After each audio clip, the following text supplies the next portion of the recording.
The other thing is that we use a tool called Fullstory. I'm sure a bunch of folks out there have it. It's basically like if someone could be peeking over my shoulder as I'm using a product for the first time and just sort of watching without being able to hear me, seeing where I click, where I get stuck, what I'm doing, what I'm not doing.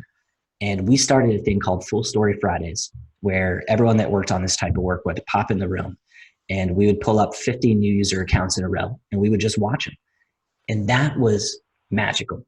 And so what would happen is, our main engineer, would she'd be writing down bugs that she didn't know about, and she'd be like, how did that happen? And she'd be like, I'm fixing that right after this. And our designer would be scribbling down notes, and she'd say like, well, I guess that blank state isn't as clear as I thought it was, and I don't even understand why they're over there. That doesn't make any sense. That doesn't even make sense for them to be in that area of the product at this point.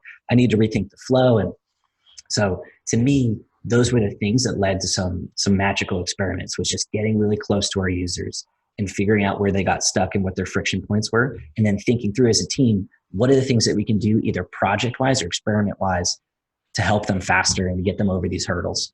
And so from that stuff, we just did some really, really cool work that helped our users.